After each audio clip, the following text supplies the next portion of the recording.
through revelation, the Vedas. They hold that the Vedas are without beginning and without end. It may sound ludicrous to this audience how a book can be without beginning or end, but by the Vedas, no books are meant. They mean the accumulated treasury of spiritual laws discovered by different persons in different times. Just as the law of gravitation existed before its discovery and would exist if all humanity forgot it, so is it with the laws that govern the spiritual world. The moral, ethical, and spiritual relations between soul, and between individual spirits and the Father of all spirits were there before their discovery and would remain even if we forgot them. The discoverers of these laws are called rishis, and we honor them as perfected beings.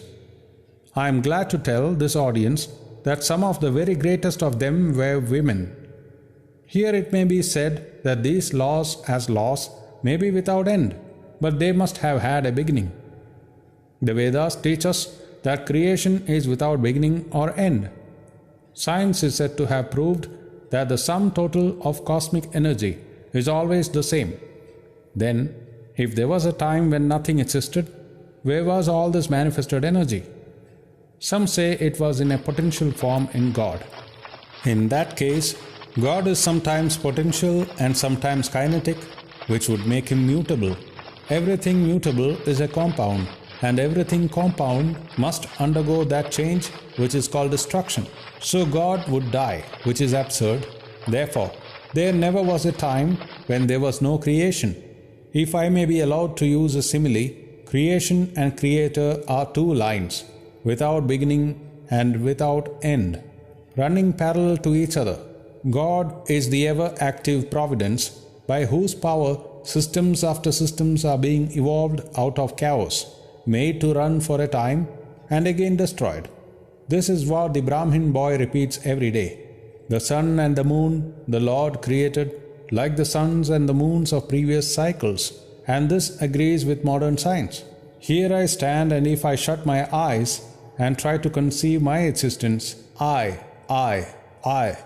What is the idea before me? The idea of a body. Am I then nothing but a combination of material substances?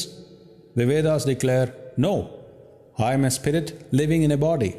I am not the body. The body will die, but I shall not die. Here I am in this body. It will fall, but I shall go on living. I had also a past. The soul was not created, for creation means a combination which means a certain future dissolution. If then the soul was created, it must die. Some are born happy, enjoy perfect health, with beautiful body, mental vigor, and all wants supplied. Others are born miserable. Some are without hands or feet. Others again are idiots and only drag on a wretched existence. Why, if they are all created, why does a just and merciful God create one happy and another unhappy? Why is he so partial? Nor would it mend matters in the least to hold that those who are miserable in this life will be happy in a future one. Why should a man be miserable even here in the reign of a just and merciful God? In the second place, the idea of a creator God does not explain the anomaly, but simply expresses the cruel fiat of an all-powerful being. There must have been causes, then, before his birth, to make a man miserable or happy, and those were his past actions. Are not all the tendencies of the mind and the body accounted for by inherited aptitude? Here are two parallel lines of existence, one of the mind, the other of matter. If matter and its transformations answer for all that we have, there is no necessity for supposing the existence of a soul. But it cannot be proved that thought has been evolved out of matter, and if a philosophical monism is inevitable, spiritual monism is certainly logical and no less desirable than a materialistic monism. But neither of these is necessary here. We cannot deny that bodies acquire certain tendencies from heredity, but those tendencies only mean the physical configuration through which a peculiar mind alone can act in a peculiar way. There are other tendencies peculiar to a soul caused by his past actions, and a soul with a certain tendency would, by the laws of affinity, take birth in a body which is the fittest instrument for the display of that tendency. This is in accord with science, for science wants to explain everything by habit, and habit is got through repetitions. So repetitions are necessary to explain the natural habits of a newborn soul, and since they were not obtained in this present life, they must have come down from past lives. There is another suggestion. Taking all these for granted, how is it that I do not remember anything of my past life? This can be easily explained. I am now speaking English. It is not my mother tongue. In fact, no words of my mother tongue are now present in my consciousness. But let me try to bring them up, and they rush in. That shows that consciousness is only the surface of the mental ocean, and within its depths are stored up all our experiences. Try and struggle, they would come up, and you would be conscious even of your past life. This is direct and demonstrative evidence. Verification is the perfect proof of a theory, and here is the challenge thrown to the world by the rishis. We have discovered the secret by which the very depths of the ocean of memory can be stirred up. Try it, and you would get a complete reminiscence of your past life. So then the Hindu believes that he is a spirit. Him the sword cannot pierce, him the fire cannot burn, him the water cannot melt, him the air cannot dry. The Hindu believes that every soul is a circle, whose circumference is nowhere, but whose center is located in the body, and that death means the change of this center from body to body. Nor is the soul bound by the conditions of matter. In its very essence, it is free, unbounded, holy, pure, and perfect. But somehow or other, it finds itself tied down to matter, and thinks of itself as matter. Why should the free, perfect, and pure being be thus under the thraldom of matter, is the next question. How can the perfect soul be deluded into the belief that it is imperfect? We have been told that the Hindus shirk the question and say that no such question can be there. Some thinkers want to answer it by posting one or more quasi-perfect beings and use big scientific names to fill up the gap. But naming is not explaining. The question remains the same. How can the perfect become the quasi-perfect? How can the pure, the absolute, change even a microscopic particle of its nature? But the Hindu is sincere. He does not want to take shelter under sophistry. He is brave enough to face the question in a manly fashion. And his answer is, I do not know. I do not know how the perfect being, the soul, came to think of itself as imperfect, as joined to and conditioned by matter. But the fact is a fact for all that. It is a fact in everybody's consciousness that one thinks of oneself as the body. The Hindu does not attempt to explain why one thinks one is the body. The answer that it is the will of God is no explanation. This is nothing more than what the Hindu says, I do not know. Well then, the human soul, the present is determined by our past actions and the future by the present. The soul will go on evolving up or reverting back from birth to birth and death to death. But here is another question. Is man a tiny boat in a tempest, raised one moment on the foamy crest of a billow and dashed down into a yawning chasm, the next, rolling to and fro at the mercy of good and bad actions, a powerless, helpless wreck in an ever-raging, ever-rushing, uncompromising current of cause and effect, a little moth placed under the wheel of causation, which rolls on crushing everything in its way, and waits not for the widow's tears or the orphan's cry? The heart sings at the idea, yet this is the law of nature. Is there no hope? Is there no escape? Was the cry that went up from the bottom of the heart of despair. It reached the throne of mercy, and words of hope and consolation came down and inspired a Vedic sage, and he stood up before the world and in triumphant voice proclaimed the glad tidings. Hear, ye children of immortal bliss, even ye that reside in higher spheres. I have found the Ancient One who is beyond all darkness, all delusion. Knowing Him alone, you shall be saved from death over again. Children of immortal bliss, what a sweet, what a hopeful name. Allow me to call you, brethren, by that sweet name. Heirs of immortal bliss. Yeah, the Hindu refuses to call you sinners. You are the children of God, the sharers of immortal bliss, holy and perfect beings. Ye divinities on earth, sinners, it is a sin to call a man so. It is a standing libel on human nature. Come up, O lions, and shake off the delusion that you are sheep. You are souls immortal, spirits free, blessed and eternal. You are not matter. You are not bodies. Matter is your servant, not you the servant of matter. Thus it is that the Vedas proclaim not a dreadful combination of unforgiving laws, not an endless prison of cause and effect, but that at the head of all these laws, in and through every particle of matter and force, stands one, by whose command the wind blows, the fire burns, the clouds rain, and death stalks upon the earth. And what is his nature? He is everywhere, the pure and formless one, the Almighty and the All-Merciful. Thou art our Father, Thou art our Mother, Thou art our beloved friend, Thou art the source of all strength. Give us strength. Thou art He that beareth the burdens of the universe.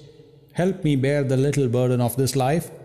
Thus sang the rishis of the Veda. And how to worship Him? Through love. He is to be worshipped as the one beloved, dearer than everything in this and the next life. This is the doctrine of love declared in the Vedas, and let us see how it is fully developed and taught by Krishna, whom the Hindus believe to have been God incarnate on earth. He taught that a man ought to live in this world like a lotus leaf, which grows in water but is never moistened by water. So a man ought to live in the world, his heart to God and his hands to work. It is good to love God for hope of reward in this or the next life, but it is better to love God for love's sake. And the prayer goes, Lord, I do not want wealth, nor children, nor learning. If it be Thy will, I shall go from birth to birth, but grant me this, that I may love Thee without the hope of reward. Love unselfishly, for love's sake. One of the disciples of Krishna, the then Emperor of India, was driven from his kingdom by his enemies and had to take shelter with his queen in a forest in the Himalayas. And there one day the queen asked him how it was that he, the most virtuous of men, should suffer so much misery. Yudhishthira answered, Behold, my queen, the Himalayas, how grand and beautiful they are. I love them. They do not give me anything, but my nature is to love the grand, the beautiful. Therefore I love them. Similarly, I love the Lord. He is the source of all beauty, of all sublimity. He is the only object to be loved. My nature is to love Him, and therefore I love. I do not pray for anything. I do not ask for anything. Let Him place me wherever He likes. I must love Him for love's sake. I cannot trade in love. The Vedas teach that the soul is divine, only held in the bondage of matter. Perfection will be reached when this bond will burst, and the word they use for it is therefore mukti, freedom. Freedom from the bonds of imperfection, freedom from death and misery. And this bondage can only fall off through the mercy of God, and this mercy comes on the pure. So purity is the condition of His mercy. How does that mercy act? He reveals Himself to the pure heart. The pure and the stainless see God. Yeah, even in this life. Then and then only all the crookedness of the heart is made straight. Then all doubt ceases. He is no more the freak of a terrible law of causation. This is the very center, the very vital conception of Hinduism. The Hindu does not want to live upon words and theories. If there are existences beyond the ordinary sensuous existence, he wants to come face to face with them. If there is a soul in him which is not matter, if there is an all-merciful universal soul, he will go to him direct. He must see him, and that alone can destroy all doubts. So the best proof a Hindu sage gives about the soul, about God, is, I have seen the soul, I have seen God. And that is the only condition of perfection. The Hindu religion does not consist in struggles and attempts to believe a certain doctrine or dogma, but in realizing, not in believing, but in being and becoming. Thus, the whole object of their system is by constant struggle to become perfect, to become divine, to reach God and see God, and this reaching God, seeing God, becoming perfect even as the Father in heaven is perfect, constitutes the religion of the Hindus. And what becomes of a man when he attains perfection? He lives a life of bliss infinite. He enjoys infinite and perfect bliss, having obtained the only thing in which man ought to have pleasure, namely God, and enjoys the bliss with God. So far, all the Hindus are agreed. This is the common religion of all the sects of India. But then, perfection is absolute, and the absolute cannot be two or three. It cannot have any qualities. It cannot be an individual. And so when a soul becomes perfect and absolute, it must become one with Brahman. And it would only realize the Lord as the perfection, the reality of its own nature and existence, the existence absolute, knowledge absolute, and bliss absolute. We have often and often read this called the losing of individuality and becoming a stock or a stone. He jests at scars that never felt a wound. I tell you, it is nothing of the kind. If it is happiness to enjoy the consciousness of this small body, it must be greater happiness to enjoy the consciousness of two bodies, the measure of happiness increasing with the consciousness of an increasing number of bodies, the aim, the ultimate of happiness being reached when it would become a universal consciousness.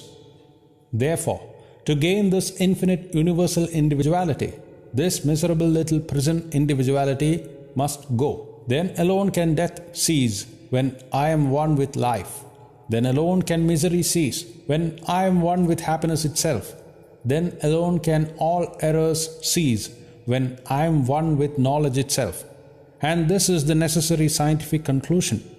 Science has proved to me that physical individuality is a delusion, that really my body is one little continuously changing body in an unbroken ocean of matter, and Advaita, unity, is the necessary conclusion with my other counterpart, soul.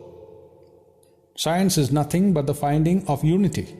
As soon as science would reach perfect unity, it would stop from further progress, because it would reach the goal. Thus, chemistry could not progress further when it would discover one element out of which all others could be made. Physics would stop when it would be able to fulfill its services in discovering one energy of which all the others are but manifestations, and the science of religion become perfect when it would discover Him who is the one life in a universe of death, Him who is the constant basis of an ever-changing world, one who is the only soul of which all souls are but delusive manifestations. Thus is it through multiplicity and duality that the ultimate unity is reached. Religion can go no farther. This is the goal of all science. All science is bound to come to this conclusion in the long run. Manifestation and not creation is the word of science today, and the Hindu is only glad that what he has been cherishing in his bosom for ages is going to be taught in more forcible language and with further light from the latest conclusions of science. Descend we now from the aspirations of philosophy to the religion of the ignorant. At the very outset, I may tell you that there is no polytheism in India. In every temple, if one stands by and listens, one will find the worshippers applying all the attributes of God, including omnipresence, to the images. It is not polytheism, nor would the name henotheism explain the situation. The rose, called by any other name, would smell as sweet. Names are not explanations. I remember as a boy hearing a Christian missionary preach to a crowd in India. Among other sweet things he was telling them was that if he gave a blow to their idol with his stick, what could it do? One of his hearers sharply answered, "If I abuse your God, what can he do?" "You would be punished," said the preacher, "when you die." "So my idol will punish you when you die," retorted the Hindu. The tree is known by its fruits. When I have seen amongst them that are called idolaters, men the like of whom in morality and spirituality and love I have never seen anywhere, I stop and ask myself, can sin beget holiness? Superstition is a great enemy of man, but bigotry is worse. Why does a Christian go to church? Why is the cross holy? Why is the face turned toward the sky in prayer? Why are there so many images in the Catholic Church? Why are there so many images in the minds of Protestants when they pray? My brethren, we can no more think about anything without a mental image than we can live without breathing. By the law of association, the material image calls up the mental idea and vice versa. This is why the Hindu uses an external symbol when he worships. He will tell you, it helps to keep his mind fixed on the being to whom he prays. He knows as well as you do that the image is not God, is not omnipresent. After all, how much does omnipresence mean to almost the whole world? It stands merely as a word, a symbol. Has God superficial area? If not, when we repeat that word omnipresent, we think of the extended sky or of space. That is all.